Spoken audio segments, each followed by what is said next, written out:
This is DW News live from Berlin. Ukrainian President Volodymyr Zelensky says 100,000 people are trapped in Mariupol and many of them have no food or water. The port city is under constant Russian bombardment.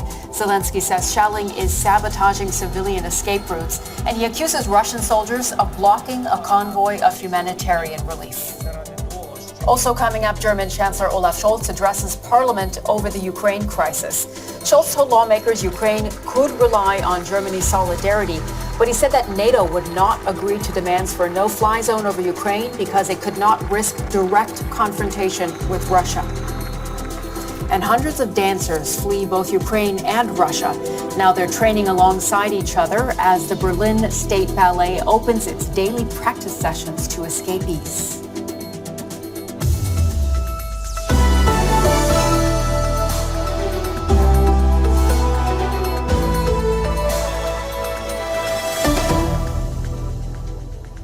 I'm Sumi Somaskanda. It's good to have you with us. Ukraine is calling on Russia to allow civilians to escape the southern port of Mariupol. The local council says Russian forces who have surrounded the city have reduced it to ashes with constant bombing. President Volodymyr Zelensky says 100,000 civilians are trapped without food, water, or medication. What's even worse, according to Zelensky, is that Russia's seized a humanitarian convoy attempting to bring relief to Mariupol's besieged residents. Bombs keep falling on Mariupol. The besieged city is under relentless shelling by Russian forces. Satellite pictures show the extent of the devastation. Apartment buildings burnt out. A metal factory shelled. Hundreds of thousands of people are still stuck here under the falling bombs. At the moment, there are around 100,000 people living in Mariupol under inhumane conditions, under a complete siege, without food, water and medicine, under constant shelling and bombardment. For several weeks, we have been trying to organize stable humanitarian corridors for Mariupol's residents, and almost all our attempts have been, unfortunately, obstructed by shelling or deliberate terror by Russian occupiers. Those who were able to flee Mariupol say conditions there are desperate. The people of Mariupol aren't being heard. They're in need of help. People don't have water. They drink water that's not even fit for industrial purposes. There's no one you can ask for help. Ukraine announced an agreement had been found to evacuate residents from towns and cities through 9 humanitarian corridors on Wednesday. Russia continues to pummel cities across Ukraine, like here in the capital Kyiv, where drones attacked a scientific institute. Or here in Kharkiv, in the northeast of the country, where missiles fell. President Volodymyr Zelensky is still hopeful that talks with Russia can bring peace. He says Ukraine is prepared to discuss the status of Crimea and the separatist Donbas region after a ceasefire. But any agreement would have to be approved by the Ukrainian people. We can speak now to our correspondent, Fanny Fachar. She's standing by for us in western Ukraine, in the city of Lviv. Hi, Fanny. We are hearing the news that an agreement has been reached to evacuate civilians trapped in Ukrainian cities via 9 humanitarian corridors. What more can you tell us about that?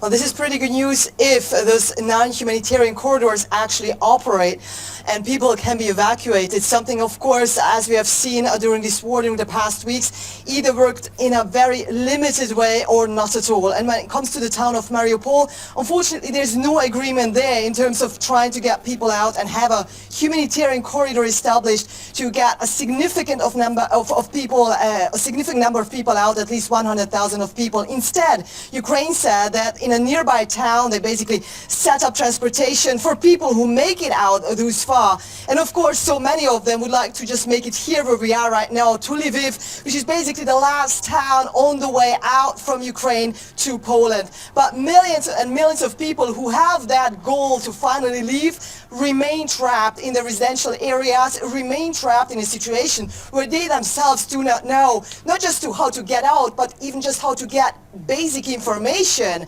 how to make that attempt, that desperate attempt at this point, especially Mariupol, to exit Ukraine. Yeah, as you said, there are an estimated 100,000 civilians remaining in Mariupol. It has been hit so hard. What conditions are they facing? It's really hard to put that in words at this point. Just imagine, for 4 weeks now, people either had limited access or hardly any access actually to food. Some of them are reported to drink very unsafe water actually. There is no clean water, no power, and as I say, no access to communication. You have to imagine, people are out on the street, they can't be buried, and people who are in dire need of medical help to help survive can't just make it to the next hospital because they are bombed. As the city council pointed out yesterday from Ukraine, they really painted a very devastating picture, calling Mariupol a place that's been reduced to ashes of a dead land, quote. I've never been to Mariupol, but just from the sources we have on the ground, and if that information that we are getting is just one part of the story, I don't even want to imagine what the full scope of the devastation is in Mariupol. Fanny, just a quick last question. Talks to end the fighting have continued. Any progress there? President Zelensky said actually early this morning that there's progress that's being made step by step. At the same time, he also said that Ukraine and Russia remain confrontational. So in a way, a mixed message, a message towards Ukrainians who are here, who are showing resistance. Hang in there. There's going to be some agreement at some point. While on the other hand, those who can leave, try to leave from these besieged towns like Mariupol or Kharkiv or Kherson, Sumy and other places.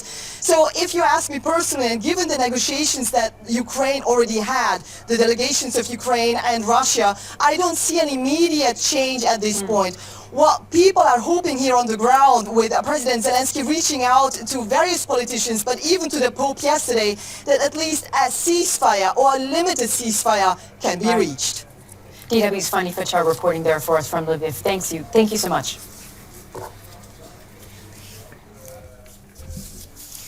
German Chancellor Olaf Scholz has addressed Parliament on the Ukraine crisis. Scholz said sanctions against Russia were beginning to work and would be increased, but he said NATO would not police a no-fly zone over Ukraine because it could not risk direct confrontation with Russia. Scholz also said Ukrainian refugees were welcome in Germany. Here is a sum of what he had to say. Putin's invasion is stalling in spite of some progress that has been made in previous days. And we and our allies are pulling together. Last week we had President Zelensky speaking to us here in the Parliament. And we said that it's hard to keep going without the support of the world. And I tell Ukraine that they can rely on our support. Our chief political correspondent, Melinda Crane, was following that speech from the Chancellor earlier. Melinda, what was your main takeaway? Well, first of all, the Chancellor basically reassuring citizens that he understands their concerns, that on the one hand, he knows that the images we're seeing coming from Ukraine are very, very hard to bear, and that he's well aware that citizens are doing a lot to help the Ukrainians who have come here. That's 236,000 refugees so far here in Germany alone. That he also knows that people are terribly concerned that the war could escalate and spread, possibly even to Germany. So he said, I'm getting hundreds of emails every day from you, and I tell you, we will not get into a conflict between NATO and Russia. Then he also attempted essentially to prepare people for the fact that crisis management is going to be ongoing because of the economic fallout from the conflict, higher energy prices, as we know, and so on, also because of the cost of caring for refugees, and then ongoing pandemic recovery. So that, of course, also is a financial issue, crisis management. And then an invitation invitation to the opposition to work with him designing this new special fund for upping defense and military spending, saying let's design this together. And finally, fourthly, very important emphasis that with all the concern about the war and defense, Germany must not neglect its climate goals and its transformation of its economy and energy system, not least because of the Ukraine conflict and the fact that Germany needs to wean itself off of fossil fuels and really boost renewables, which means lots of investment in energy infrastructure, also very costly. I know that he underlined Germany's solidarity with Ukraine, but he again said that there would be no consideration of a no-fly zone over Ukraine, which the Ukrainian President Zelensky has asked for. Tell us more about that. He was very firm on that point. He said, we will not allow this to become a NATO-Russia conflict. And in fact, a number of other NATO allies have made it clear that they see it the same way. That's because with a no-fly zone, it has to be policed. And the perimeter would, of course, be bordering on a NATO country like Poland, meaning you could have a NATO pilot up in the air confronting, perhaps inadvertently, a Russian pilot who has strayed over that perimeter without realizing it. And in a crisis, you would have to shoot that plane down, and that would be a NATO-Russian conflict.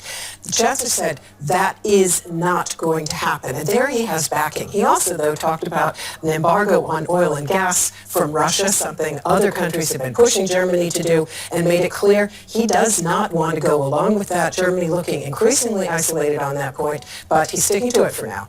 Our chief political correspondent, Melinda Crane. Thanks so much for your analysis. Here in Germany, the Berlin State Ballet has received hundreds of applications from dancers fleeing Ukraine and leaving Russia. Many of them have taken up the ballet company's invitation to join daily training alongside its own dancers. The displaced performers are worried about their careers and their families. Legs light as a feather, but a heavy burden weighs on Ukrainian dancer Yana Salenko of the Berlin State Ballet. Salenko's been with the company since 2005, dancing lead roles in the ballets Sleeping Beauty and Giselle. But now her thoughts are with her family in Kiev. It's weighing on my head and on my soul. I can't believe it's happening. And sometimes it's hard for me to practice. It's hard to dance. I've got too much on my mind. I've got my father and my two brothers in Kiev. I call them every day to ask if everything is okay. My father loves Ukraine, he loves Kiev, and he wants to stay there. He says if something happens, then that's how it is. He says he's Ukrainian, he's going to stay there till the end. There are Ukrainians and Russians among the dancers. Some have just arrived, hoping to find a new job. The director of the Berlin State Ballet says she's received hundreds of applications since the war began, from dancers fleeing Ukraine and from dancers leaving Russia's most famous ballet companies. I opened our doors and said they can all take classes here. It's so important for them to be able to practice and perform. Because dancers can't extend their careers. They can't just say, well, if I can't do anything now for a year or two, I'll just keep dancing longer. That doesn't work. With dancers from Ukraine and Russia working here together, friendships appear to be surviving politics.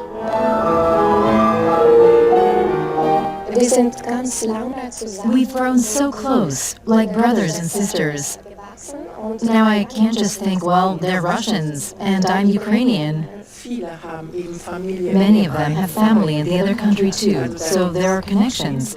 And I think it's important that we don't develop some kind of phobia of Russians. The company will continue performing classical Russian ballets, including Sleeping Beauty. Let's get a reminder now of our top headlines. Russia's efforts to occupy the key Ukrainian port of Mariupol continue, with bombs striking an industrial compound. President Volodymyr Zelensky says 100,000 residents remain trapped in the city. Ukrainian forces continue to resist Russia's attempts to take the capital, Kyiv. And German Chancellor Olaf Scholz has addressed Parliament on the Ukraine crisis. Scholz said sanctions against Russia were beginning to work and would be increased. But he said NATO would not police a no-fly zone over Ukraine because it could not risk direct confrontation with Russia. Scholz said Ukrainian refugees were welcome in Germany.